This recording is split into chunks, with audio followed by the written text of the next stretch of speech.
Hello, good morning student. जय Hind. Bihar board ने official model set जारी किया है। उसका हम 2023 का है एनुअल एग्जाम का, हम हिंदी विषय का ऑब्जेक्टिव क्वेश्चन को हल करते हैं। हिंदी विषय में 100 ऑब्जेक्टिव दिए रहेंगे आपको, 1 से लेकर 100 तक ऑब्जेक्टिव दिया रहेगा।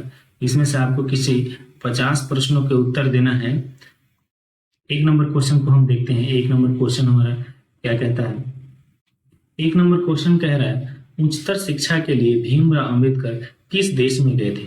उच्चतर शिक्षा के लिए भीमराव अंबेडकर किस देश में गए थे? तो उच्चतर शिक्षा के लिए भीमराव अंबेडकर अमेरिका देश में गए थे। जाति पाति तोड़क मंडल का वार्षिक सम्मेलन किस वर्ष हुआ था?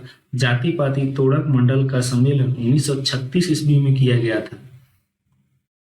3 नंबर क्वेश्चन को हम देखते हैं।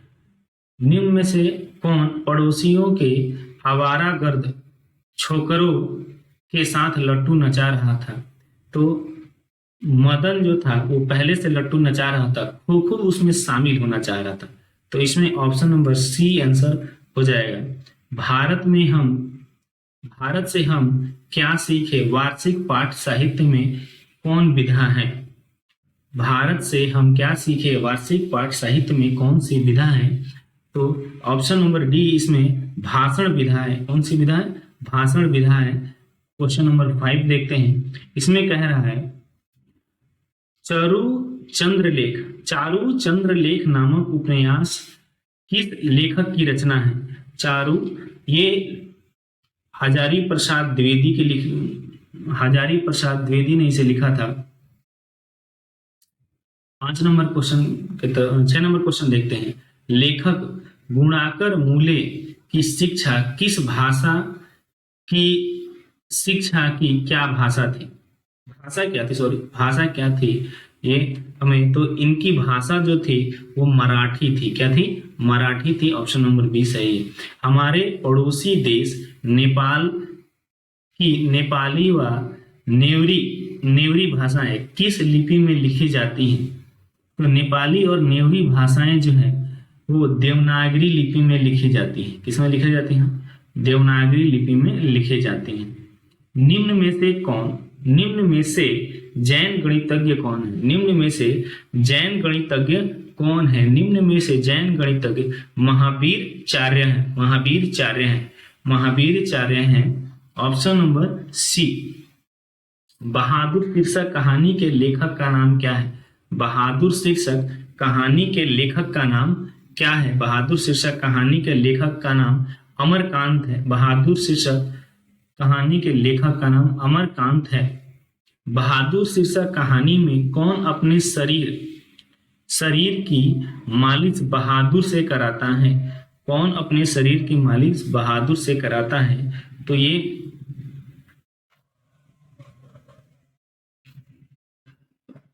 किशोर कराता है। कौन कराता है? किशोर कराता है। बहादुर से अपने शरीर की मालिश कौन कराता है? किशोर कराता है।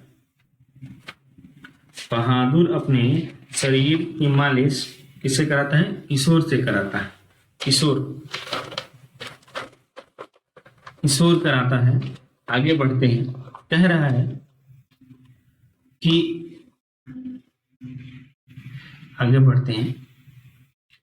11 रुपए साड़ी के खूंट से निकालकर यही चरपाई पर रखे पर डैश पर भी मिले नहीं रहे। यह किसने कहा था? यह किसने कहा था? रिश्तेदार की पत्नी ने ये बात कहा था। किसने कहा था? रिश्तेदार की पत्नी ने ये बात कहा था। रिश्तेदार की पत्नी ने ये बात कहा था। आगे बढ़ते हैं। लेखक रामविलास शर्मा का जन्म किस वर्ष हुआ था? तो लेखक रामविलास शर्मा का जन्म 1912 में हुआ था। रामविलास का जन्म 1912 ईस्वी में हुआ था। जो साहित्य दूसरों की नकल करके लिखा जाए वह अधम कोटि का होता है। और सांस्कृतिक असमर्था का सूचक होता है। यह पंक्ति किस शीर्षक पाठ की है? यह पंक्ति किस शीर्षक पाठ की है? यह परंपरा का मूल्यांकन, परंपरा का मूल्यांकन, परंपरा का मूल्यांकन। इसमें कुछ समय आपको मैं दे रहा हूं, आप लोग अपने से भी आंसर सोचिए और उसका आंसर दीजिए। 14 नंबर, कितने वर्ष की उम्र में बिरजू महाराज को संगीत नाटक अकादमी अवार्ड मिला? कितने वर्ष की उम्र में बिरजू महाराज को संगीत नाटक अकादमी का पुरस्कार मिला? ये उनको 27 वर्ष की उम्र में मिला था, 27 वर्ष की उम्र में मिला था। Option number D. Birju Maharaj Kanpur कितने साल रहे? बिरजू महाराज कानपुर कितने साल रहे? 2-2.5 साल रहे। कितने साल रहे? 2-2.5 साल रहे। अकवियों अविन्यासों शीर्षक पाठ में फ्रेंच शासकों ने किस गतिविधियों पर नजर रखने के लिए किला बनाया था? कह रहा है आविन्यो शीर्षक पाठ में फ्रेंच शीर्षकों ने किनकी गतिविधियों पर नजर रखने के लिए किला बनवाया था? किला बनवाया था। ये pope, answer option number C हो जाएगा, pope. Option number C, pope की। रोम नदी कहाँ है? 17 में दिया है। रोम नदी कहाँ है? रोम नदी कहाँ है? तो ये रोम नदी जो है दक्षिण फ्रांस में है। Option number D. रोम नदी दक्षिण फ्रांस में है। Option number D. रोम नदी दक्षिण फ्रांस में है। Option number D. दीवार कह रहा है, दीवार में क्या कह रहा है? दीवार में एक खिड़की रहती है नामक उपन्यास किस लेखक ने रचा? दीवार में एक खिड़की रहती है, किसमें रहती है जी? दीवार में एक खिड़की रहती है, दीवार में एक खिड़की रहती है नामक उपन्यास किसने लिखा था? तो दीवार में एक खिड़की रहती है नामक उपन्यास विनोद कुमार शुक्ल ने लिखा था। किसने लिखा था? विनोद कुमार शुक्ल ने। मछली शीर्षक कहानी, मछली शीर्षक कहानी में लेखक की माँ क्या कर रही है? मछली शीर्षक कहानी में लेखक की माँ मसाला पीस रही है। मछली शीर्षक कहानी में लेखक की माँ मसाला पीस रही है। मछली शीर्षक कहानी में लेखक की माँ मसाला पीस रही। 20 नंबर, सरपट शब्द का अर्थ, सरपट शब्द का अर्थ क्या है? तो सरपट शब्द का अर्थ होता है तेज। सरपट शब्द का अर्थ होता है तेज। 21 नंबर, यतीन्द्र मिश्रा ने स्लिप मैक विरासत 2001 के कार्यक्रम के लिए रूपंकर कलाओं पर केंद्रित किस पत्रिका का संपादन किया? साहित्य पत्रिका का संपादन किया। कौन से पत्रिका? ऑप्शन नंबर बी, साहित्य पत्रिका का संपादन किया। अमीरुद्दीन बिस्मिल्लाह खां का, अमीरुद्दीन इनका नाम बिस्मिल्लाह खां भी है। बिस्मिल्लाह खां का ननिहाल कहाँ है? तो इनका ननिहाल जो है वो है काशी में। कहाँ है? काशी में। Option number D. Bismillah Khan film देखने के लिए किनसे 6 पैसे लेते थे? तो ये पैसे मौसी से भी लेते थे, मामू से भी लेते थे 2 पैसे, 2 पैसे मौसी से भी लेते थे और 2 पैसे नानी से भी लेते थे। इनका ऑप्शन नंबर जो है 30 सही आंसर होगा, उपयुक्त सभी। ऑप्शन नंबर डी, उपयुक्त सभी। आगे बढ़ते हैं। हरिजन नामक ऐतिहासिक पत्र के रचनाकार का नाम क्या है? Mahatma Gandhi. Option number A, Mahatma Gandhi. Option number ए।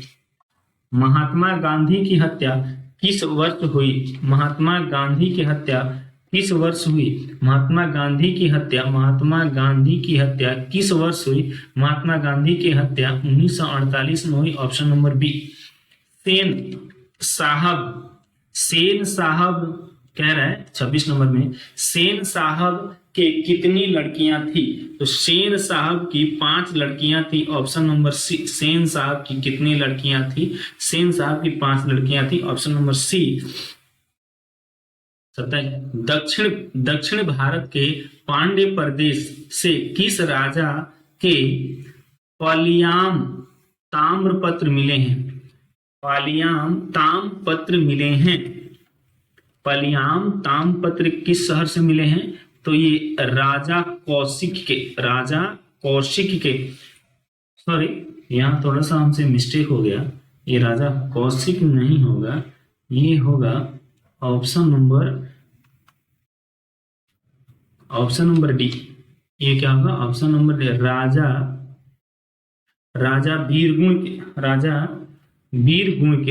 वीरगुण के मिले हैं। आगे बढ़ते हैं, 28 नंबर हम क्वेश्चन देखते हैं। 28 नंबर क्वेश्चन में कहता है 28, बेतमा दान पत्र किस वर्ष का है? बेतमा दान पत्र किस वर्ष का है? तो बेतमा दान पत्र जो है 1020 ईस्वी का है। 1020 ईस्वी का है। थ का उच्चारण स्थान क्या है? तो थ का उच्चारण तथा जितना आता है सब दंत में आता है, तो ये हो गया दंत, तथा दंत। 30 में देखते हैं, 30 में क्या है?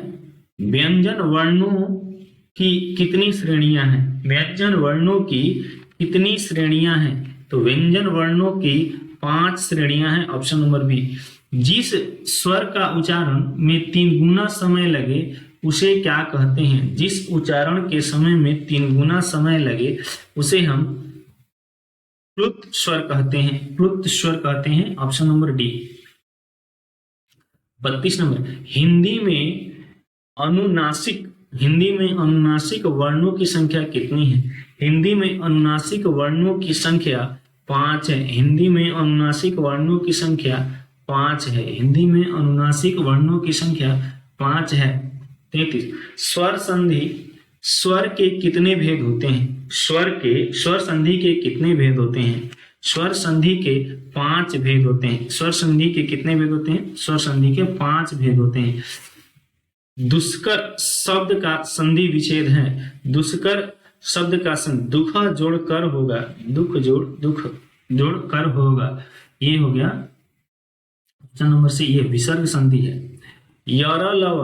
यरलव कौन व्यंजक कहलाते हैं? यरलव कौन अंतस्थ व्यंजक कहलाते हैं? यरलव कौन व्यंजक कहलाते हैं? अथंस व्यंजक कहलाते हैं। अंतस्थ व्यंजक कहलाते हैं। निम्न में से शुद्ध शब्द कौन है? निम्न में से शुद्ध शब्द कौन है?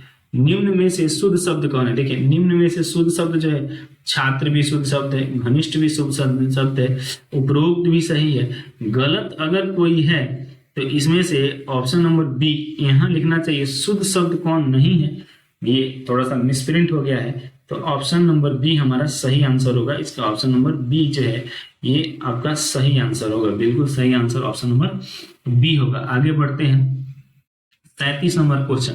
37 नंबर में क्या कह रहा है? मनुज शब्द के उपसर्ग क्या है? मनुज शब्द के उपसर्ग क्या है? तो मनुज शब्द के उपसर्ग जो है, आगे देखिए उपसर्ग आगे लगा रहता है, तो मनुज शब्द के उपसर्ग जो होंगे म होगा। म। Option number A. निम्न चिन्हों में प्रश्न के चिन्ह कौन है? तो प्रश्न के चिन्ह ऑप्शन नंबर ए है। बहुत ही आसान क्वेश्चन है। 39 नंबर, संज्ञा के कितने भेद होते हैं? संज्ञा के कितने भेद होते हैं? संज्ञा के 5 भेद होते हैं। कितने भेद होते हैं जी? आसान क्वेश्चन है बहुत। संज्ञा के 5 भेद होते हैं। आगे बढ़ते हैं, क्वेश्चन नंबर 40 में, आर्यवर्त शब्द कौन सी संज्ञा है? आर्यवर्त शब्द जो है ये भारत का ही एक पर्यायवाची शब्द है। किसका? भारत का ही पर्यायवाची शब्द है। तो ये व्यक्तिवाचक संज्ञा है। कौन संज्ञा है? आर्यवर्त जो है यह व्यक्तिवाचक संज्ञा है। 40 का ऑप्शन नंबर सी सही आंसर होगा आपका। आगे बढ़ते हैं, जाति शब्द की जाति को क्या कहते हैं? शब्द की जाति को क्या कहते हैं? शब्द की जाति को क्या कहते हैं? शब्द की जाति को क्या कहते हैं? तो समास कहते हैं। शब्द की जाति को क्या कहते हैं? समास कहते हैं। 42 में शक्ति शब्द, शक्ति शब्द कौन लिंग है? तो शक्ति शब्द जो है ये शक्ति शब्द स्त्रीलिंग है। शक्ति शब्द स्त्रीलिंग है क्योंकि सारी शक्तियां देख लीजिए देवी देवताओं से आते हैं, सारी शक्तियां देवी जी लोग से आती हैं। जितनी भी देवी जी लोग हैं सभी शक्तियां उन्हीं लोग। आदि शक्ति कौन कौन शक्ति है? हम लोग तो ऐसे ही हैं, भगवान कहने के लिए सारी शक्तियां तो औरत लोग लेके बैठी हुई हैं, घर में भी और देखिए देवता लोग के पास। पुरुषों का चलता क्या है? 43 नंबर में चलते हैं। चलिए क्वेश्चन में आगे बढ़ते हैं। 43 नंबर में, 43 नंबर में जिस विकारी शब्द से एक पदार्थ या एक व्यक्ति का बोध होता है उसे क्या कहते हैं? क्या कह रहा है? जिस विकारी शब्द से एक पदार्थ या एक व्यक्ति का बोध होता है उसे क्या कहते हैं? एक वचन कहते हैं। दो व्यक्ति का बोध होता हो तो द्विवचन, और त्रिव्यक्ति का बोध होता हो तो बहुवचन हो जाता है। उसके लिए आगे बढ़ते हैं। कारक के कितने भेद होते हैं? कारक के कितने भेद होते हैं? तो कारक के 8 भेद होते हैं। कारक के 8 भेद होते हैं। को के लिए किस कारक की विभक्ति है? 45 को के लिए कारक किस विभक्ति है? तो ये हो जाएगा ऑप्शन नंबर सी, संप्रदाय कारक। कौन हो जाएगा? संप्रदाय कारक। 40 नंबर में शिकारी ने बाघ मारा। शिकारी ने बाघ मारा किस कारक का उदाहरण है? तो ने है ना, शिकारी ने कर्ता कारक का जो है एक कर्ता कारक का बोध हो जाएगा। ऑप्शन नंबर सी। 47 का देखते हैं। 47 क्वेश्चन ने कह रहा है वह जो न करे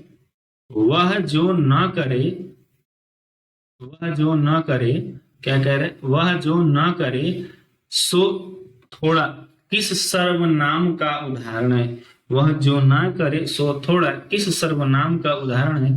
तो ये संबंध वाचक सर्वनाम का उदाहरण है।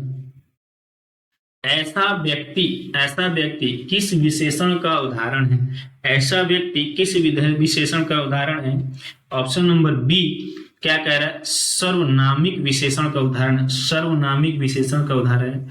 49 नंबर क्वेश्चन देखते हैं। धार्मिक शब्द का प्रत्यय है। धार्मिक शब्द प्रत्यय लास्ट में होता है तो देखिए धार्मिक इक जुड़ रहा है ना, तो ये ऑप्शन नंबर सी हो जाएगा, धार्मिक। अब 50 में हम 50 नंबर क्वेश्चन देखते हैं।